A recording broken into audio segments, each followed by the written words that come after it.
চারিদিকে যখন দ্রব্যমূল্যের ঊর্ধ্বগতি, তখন রমজান মাস জুড়ে লিটার প্রতি 10 টাকায় দুধ বিতরণ করছে কিশোরগঞ্জ করিমগঞ্জের জেসি অ্যাগ্রো।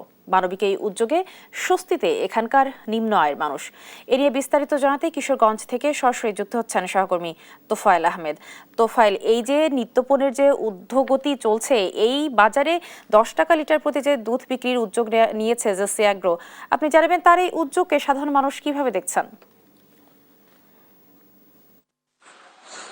রিপা, ধন্যবাদ আপনাকে। আসলে আপনি জানেন যে গতকাল থেকেই কিন্তু পবিত্র যে মাহে রমজান কিন্তু শুরু হয়েছে এবং এই রমজান মাসকে ঘিরে কিশোরগঞ্জের করিমগঞ্জে জেসি এগ্রো নামে একটি খামার কিন্তু একটা ব্যতিক্রমী উদ্যোগ গত 5 বছর ধরে কিন্তু তারা নিয়েছে এবং এখানে কিন্তু যেখানে 100 থেকে 120 টাকা প্রতি লিটার দুধ বিক্রি হয় বাজারে, সেখানে কিন্তু 10 টাকা একদম নামমাত্র মূল্যে কিন্তু এখানকার যে জেসি এগ্রো যে মালিক রয়েছেন সে কিন্তু এখানকার যে নিম্ন আয়ের মানুষদের কথা মাথায় রেখেই কিন্তু এখানকার যে 10 টাকা লিটার দুধ কিন্তু বিক্রি করছেন। আমার পেছনে কিন্তু এখানকার যেই খামারটি রয়েছে, এখানে কিন্তু প্রায় 200 থেকে 250টির মতো গরু রয়েছে এবং এখানে আমরা আসলে যেটি জানতে পেরেছি, এখান থেকে প্রায়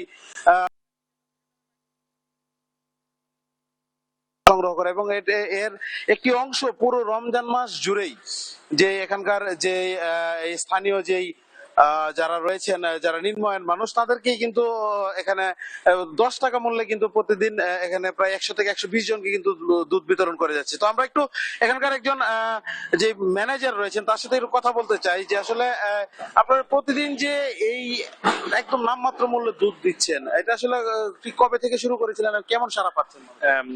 বিগত 6 বছর যাবত আমরা শুরু করছি, এবার আমরা দিতেছি। আলহামদুলিল্লাহ মোটামুটি ভালোই সাড়া পাচ্ছি। 80 থেকে 90 লিটার সম্পূর্ণটাই আমরা 10 টাকা মূল্যে দিয়ে দিই।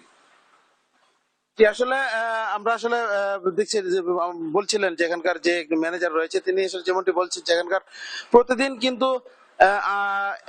100 থেকে 120 জন মানুষকে কিন্তু তারা প্রতিদিন এখানে দুধ বিতরণ করে থাকে এবং এই উদ্যোগকে কিন্তু এখানকার যে সাধারণ মানুষরা রয়েছে তারা কিন্তু স্বাগত জানিয়েছে। আর এখানকার স্থানীয়দের সাথে আমার কথা হয়েছিল, তারা যেমনটি বলছেন যে এই ধরনের উদ্যোগ যদি এই জেসি এগ্রোর মতো যারা রয়েছেন এই ধরনের পুরো রমজান মাস জুড়ে এই ধরনের উদ্যোগ অব্যাহত থাকে তাহলে নিম্ন আয়ের মানুষ কিছুটা স্বস্তি পাবে। তো রিপা, এই ছিল কিশোরগঞ্জ থেকে আমার কাছে এখানকার সর্বশেষ পরিস্থিতি।